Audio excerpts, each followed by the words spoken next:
Balik sa GMA Regional TV Live mga kapuso, isyong COVID-19 atong hisgutan karong buntaga dinhi sa Pilipinas, dunay moabot sa 1.6% nga death rate o kini mga namatay sa mga tawo nga nataptan sa COVID-19. Unsa may ginahitabo sa lawas ni mga pasyente nga nataptan sa COVID-19 ug ganong musangpot man kini sa kamatayon sa pipila ka porsyento. Karong buntaga mga kapuso, mga taga-tin-awan gikan sa eksperto kabahin ini.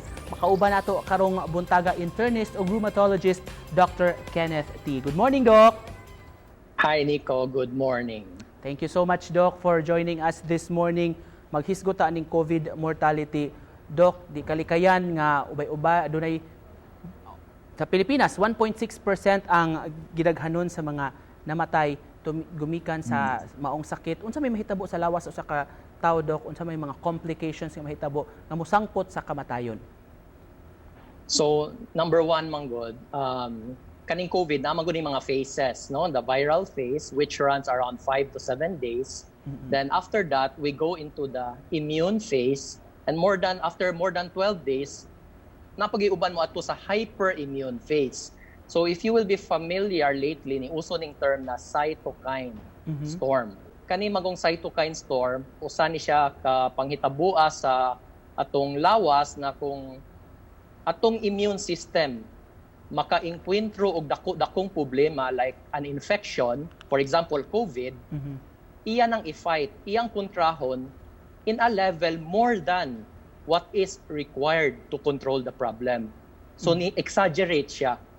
And that is not good because at the end point, manggod, it will cause more harm to the body than good.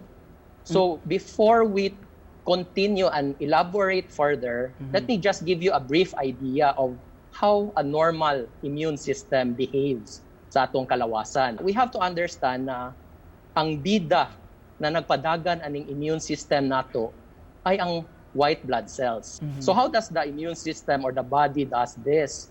Muhimo na siya chemicals. Mura na siya telegram na niya, chemicals in a form of cytokine. So mo na siya, cytokines are chemicals produced by our immune system to govern the behavior of these cells, the white blood cells, different kinds, no? So going back, in some scenarios, manggod, when the problem is big or heavy, the infection is strong, the body will produce more cytokine than what is required. So what will happen is magkayagaw ang response. The next issue there is what will happen to the body. Correct. If you have cytokine storm. Of course, due to a hyperinflammatory state, there will be multiple damages that will happen. There will be blood clotting, kay magkayagaw, di naman regulated. Kaning magong immune system, kailangan magun ni siya mosabot na kung wa nang kontra mo, hilom na siya. Kaning cytokine storm is wa na control na kintahay, magpadayon pa siya damage, and it is already the hyperimmune phase that is destroying the body. So blood clots will happen, it can affect the heart, the lungs, the brain, any system. You can even have bleeding or clotting disorder, no? So people might ask, yes, Doc, kinsa may makakuha aning cytokine storm. So dili exclusive ang cytokine storm sa COVID. Daghan lain-lain problema. Other kinds of infection, bacterial infection, even in certain kinds of cancer, pwede ka mag-cytokine storm. how do we prevent this from happening, Doc, nga magka-cytokine? To be honest, prevent from getting the primary problem, which is COVID. We're talking about COVID, man. COVID is still here. It will just take one mistake and one problem to bring us back what we have been through 2 to 3 months ago. So we have to continue to do our measures. So in the case of COVID, we go back to the root of the problem, Doc, nga mag-prevent it sa COVID.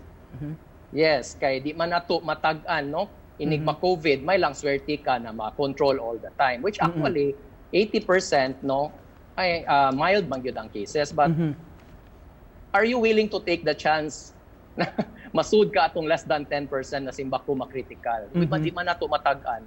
Or kung okay ta, mapasa na tuglain. So in this world manggod karon, we are interconnected. Dr. Kenneth, nga dunay ubang mga healthy nga mga tao nga magka-COVID and reportedly mga mamatay sab tung gumikan ani, Doc. Unsa may explanation ani? Kami nga mag-uban nga lig-on ko ng immune system, lisod mataptan. Remember, no matter how healthy you are, if your opponent matimingan kag daghan ka, kay diyan na nimo makita, it's in the air, it's in the droplets.